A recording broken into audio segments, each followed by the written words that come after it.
You're listening to the Marketing Attractions Podcast. Conversations on how nonprofit attractions are increasing attendance and sharing their missions through marketing. Your hosts are Ryan Dick and Jenny Williams of Attend Media. Jenny, today's topic, is your attraction ready for its own app? There's apps and then there's maps. We're talking about like the actual download on a phone. Is your attraction ready for its own app? Jenny, what are we talking about today? I think this is the hottest conversation around any technology for a lot of cultural attractions. And I think just kind of thinking of it from a consumer side of, is your attraction ready for an app? I mean, consumers are planning their trips before they come, right? When we think of attractions as a whole, not just nonprofit attractions. And one of the things we hear a lot of times from the nonprofit attractions that we do work with is like people didn't know something existed at their garden or their zoo, right? Or they missed it, or I didn't see that, or I wish I would have known. Or some places are just so huge that you couldn't possibly get it all done in one day. So how can you plan out that best trip possible for the day? So, obviously the big guys like Disney do this so well, but we're seeing a lot of that technology come down to the zoos and the museums. And so, we have a few clients who utilize apps, some who utilize online maps, but really just taking that experience from a printed map to the next level to be able to enhance that guest experience is what we're going to talk about today.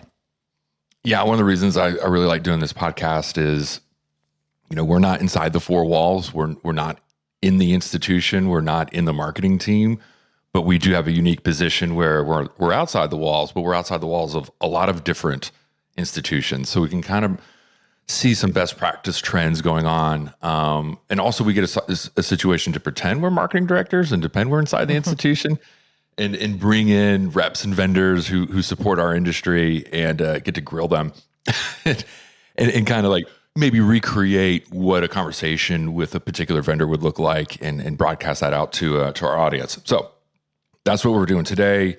We brought in Jacob Thompson. He is the CX director at attractions.io. He is going to be our app expert.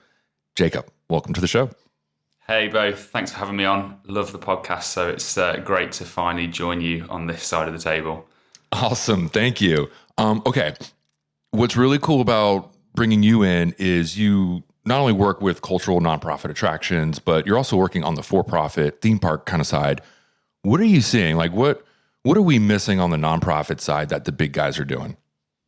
Yeah, I think it's a really good question. One of the big things that sets, the theme parks, big resorts apart from cultural attractions is probably their focus on profits.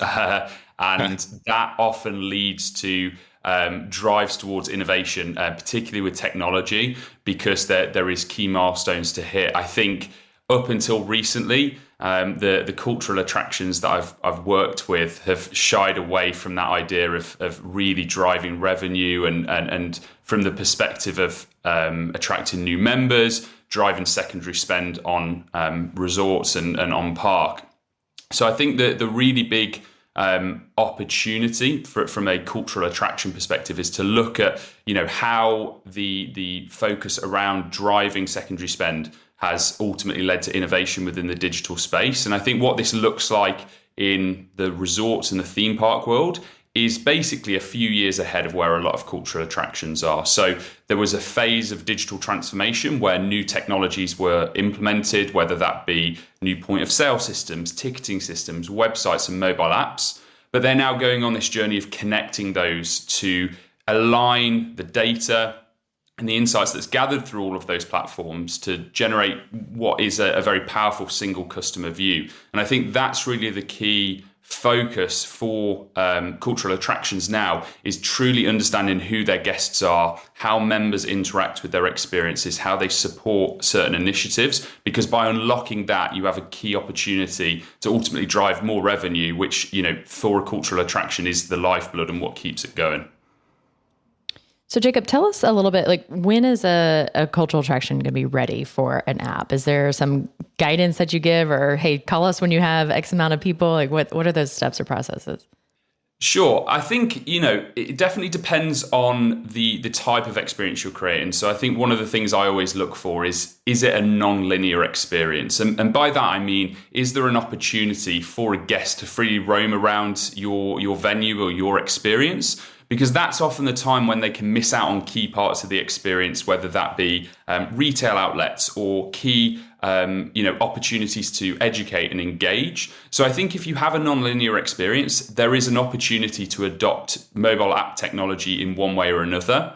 As far as what you need to get going, it's not actually as huge a barrier as many people expect. I think as long as you have a website and as long as you've got the ability to sell tickets, you've kind of started to cover off the basics. And really what an app does is allow you to continue that journey and that interaction with the guest through a digital channel. So you can engage them on the website pre-visit, and then you have that natural channel for the on-site experience. So I think there's often this misconception that the barrier to entry can be quite high.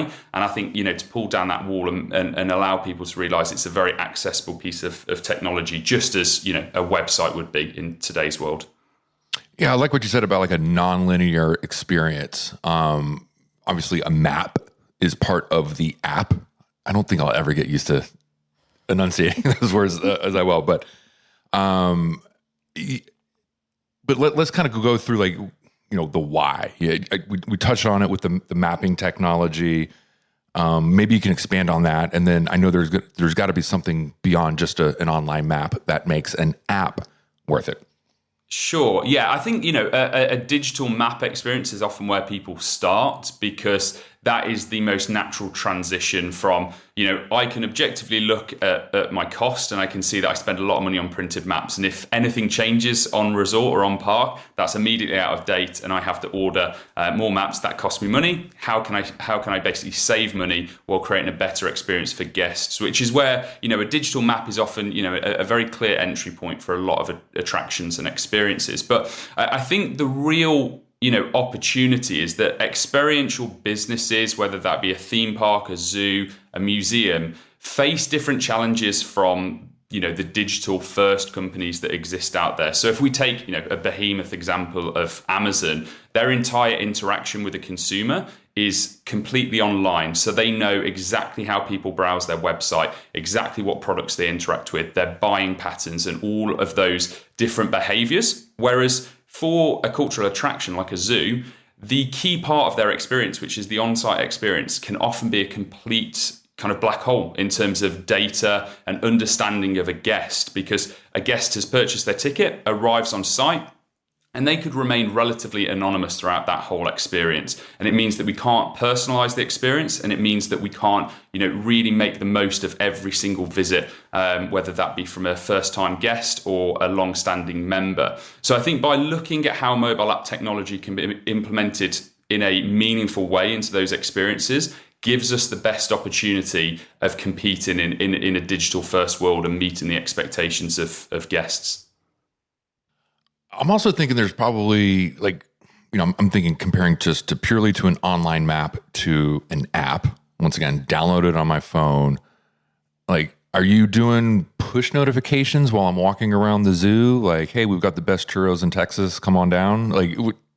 Explain that to me. Yeah.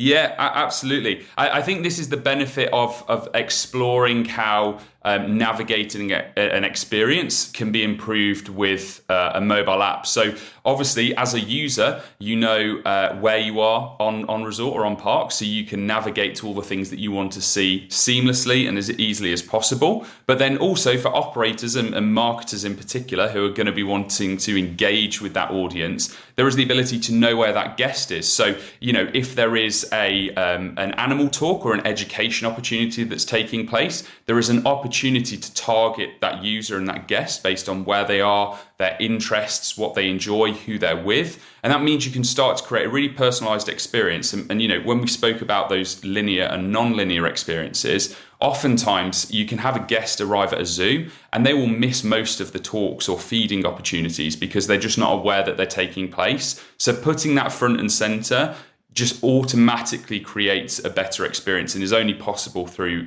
a mobile app.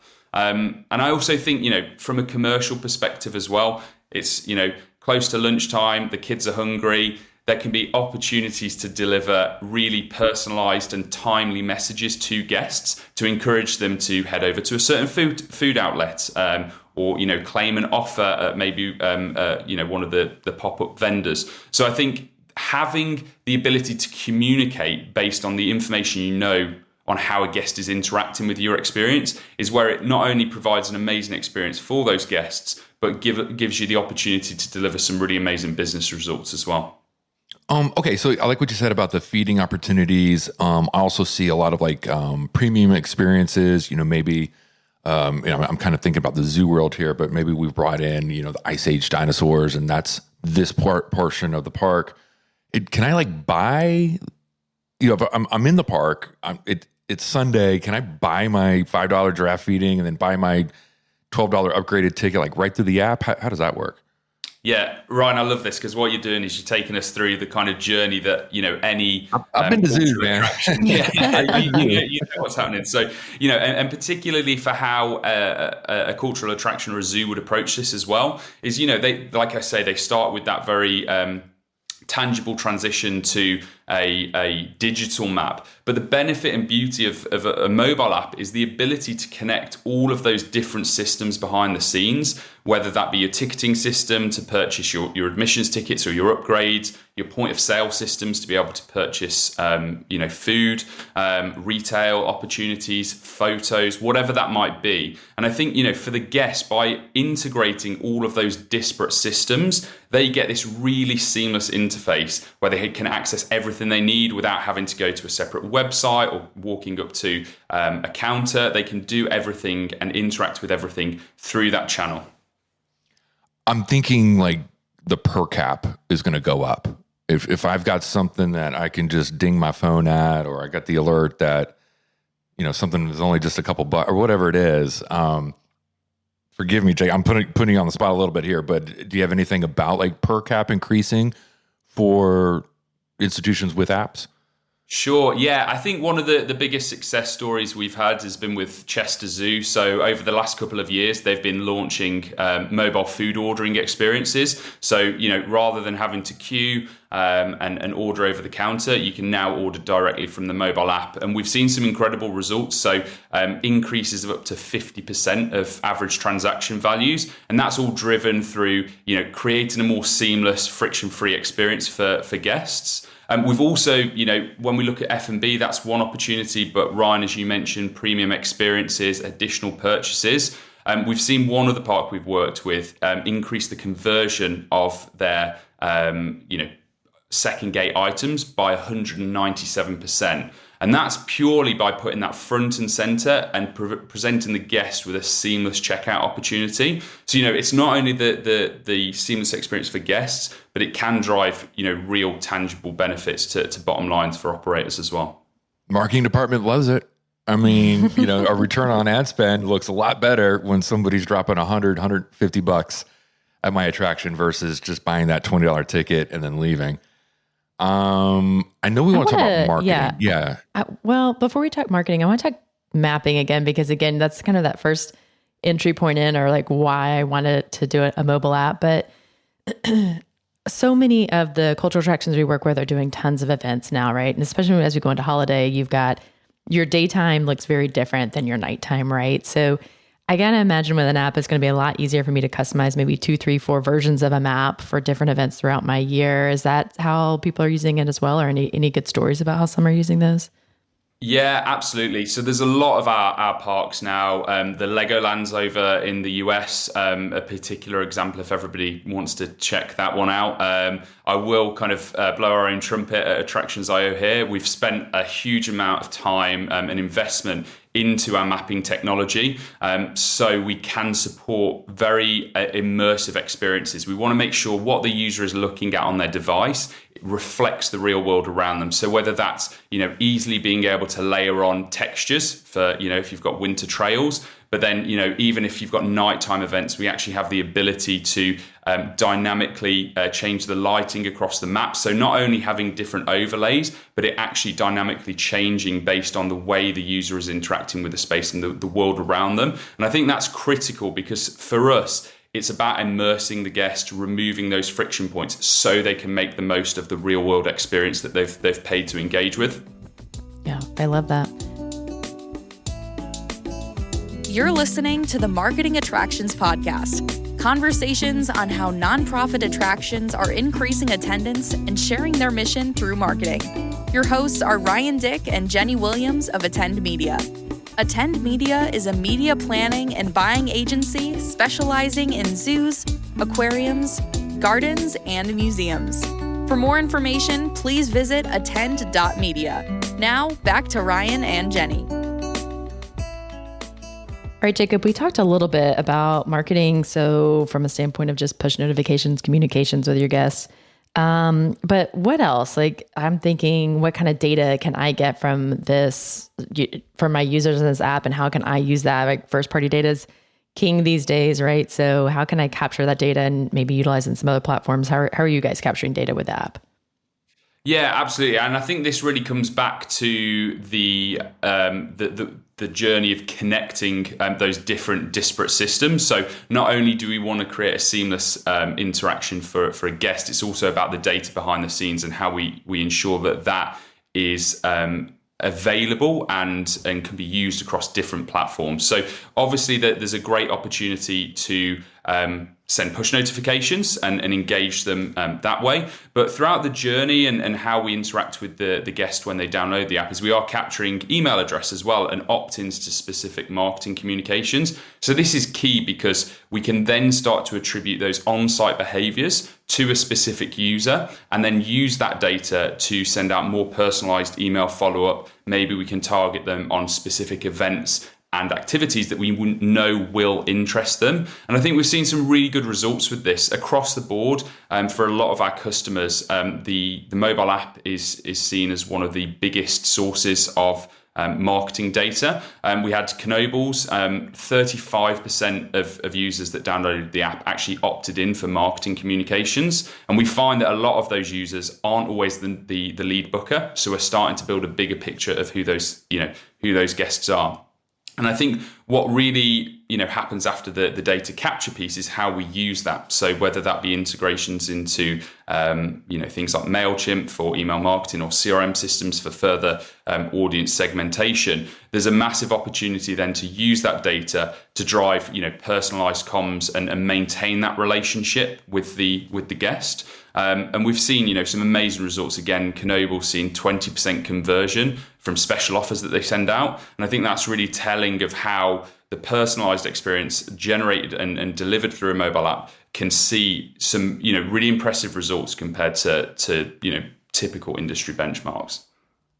Yeah, so I'm thinking this data is utilized in a lapsed visitor, right? They haven't been in 6 months, or maybe they went to last year's event and we want to make sure they're coming again to this year's event.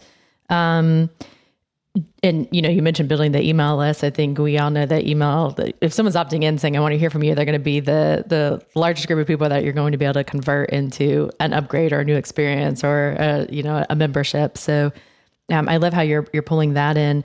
And then I'm just thinking too, using this data, email's amazing, but sometimes we also want to get in front of them if they're not opening their email all the time, right? Maybe they're not one of our heavy email users, but just pulling that data into like a Meta or Google where we can build a lookalike list off of this, like building that audience off of your current audience is always going to be the best versus just kind of going out and prospecting against an audience that maybe you are using third-party data segmentation for. So yeah, I think that the data capture has to be one of the marketing team's favorite things to hear when you're sitting down in a room with everyone trying to convince them that they need this app. Yeah, maybe you can give us a few other examples of how attractions are using this, are using the app for marketing and non-marketing related activities. Yeah, sure. I think one of the things that I've started to see more and more across the industry is the interaction and engagement with corporate partners. And I think this is a very interesting balance when done right. Really does create kind of a cohesive strategy and one that adds value for the attractions themselves, adds value for guests, and also those third-party brands who can weave their stories in within those experiences. So, San Diego Zoo have a number of corporate partners. They deliver tailored push notifications to the right audience around things to do with their airline partners, for instance. And Chester Zoo starting to onboard a number of commercial partners in the UK, and there's huge opportunities there to then signpost that quite naturally within the mobile app experience. And that is a huge opportunity, I think, because for many cultural attractions don't always have cash lying around, they're not always flush. This is a huge opportunity to leverage those corporate partnerships to help fund digital strategies in particular, because it gives those partners an ability to get in front of the audiences in a way that isn't typically possible. Yeah, I was just talking to somebody about this. Getting a sponsor for their mobile app, just for one event, and then they loved it so much that they sponsored it for the entire year, which is great. I think it's like when you're thinking of the sponsor too, not only are they like getting their logo in that app, but there's like data that you can share with them, right? They can opt in to receive information from your sponsor. So it's a little bit more than just putting their logo on a billboard, right? It's more data and interaction that they can have within that app too. Yeah, I'm an ex-ad sales guy, and it's like, give me something to sell. So if I've got visibility and be able to deliver an impression right on a phone, that's something that's completely measurable compared to, hey, we're going to print a little placard saying that you've sponsored the koala exhibit. I mean, that's great, but now I've got numbers, I've got data. I know it's in their hand. They're seeing my branded message. I absolutely see the synergy there. And who doesn't, what kind of corporate sponsor doesn't want to associate themselves with that local cultural attraction? That's a unique opportunity that not a lot of brands can tap into. All right, I'm getting excited. What else? I mean, give us another story. Like, what are some other ways attractions, cultural attractions, or for-profit attractions are using Attractions.io apps? Yeah, I think maybe if we take it all the way back to the beginning when we spoke about that, digital map experience, which is often where people start to kind of dip their toes into the world of mobile apps. And one of the biggest success stories we had with that was with ZooTampa down in Florida. So there was a very straightforward switch actually from paper and print to a digital experience. So they were able to digitize their printed maps, their printed membership cards, which you can imagine, plastic membership cards, they get lost easily, they go missing, it costs a lot of money to replace.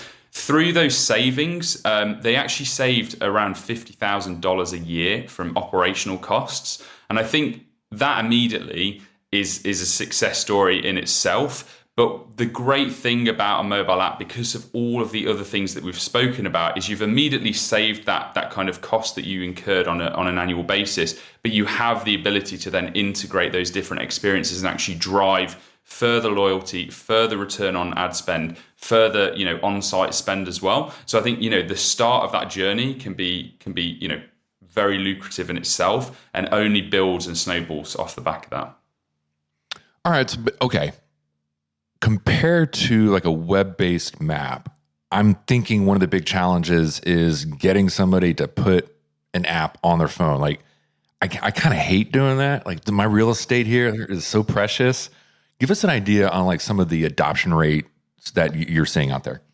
Yeah, absolutely. And I think it's a fair point that many people ask us. I think there's a lot we can do and our expertise to support natural journeys to download the mobile app. And how we actually measure adoption is not by the number of downloads, because not everybody is going to need to download the mobile app. But what we often see is basically an influence measure. We know that mom and dad are heading to the park with their kids.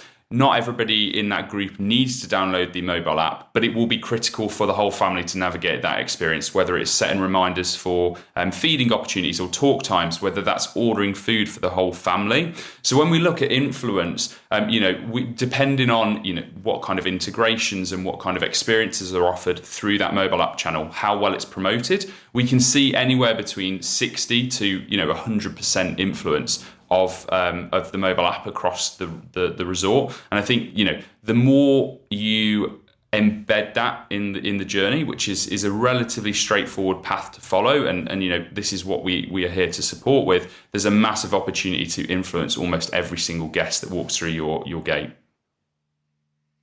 Do you have any kind of ideas or best practices on how to make that I just bought a ticket to download my app frictionless as possible? Like, tell me about that journey, and is there some kind of tricks and tips that you can share with the audience?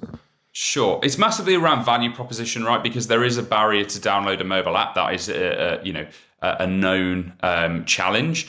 However, if we get the value proposition right and we lay on clear points in the journey that it will benefit them in terms of, planning their day before they arrive, being able to skip the queue, purchase, fast track passes, purchase food through the app, that's a very compelling opportunity to save that time and headache and that friction.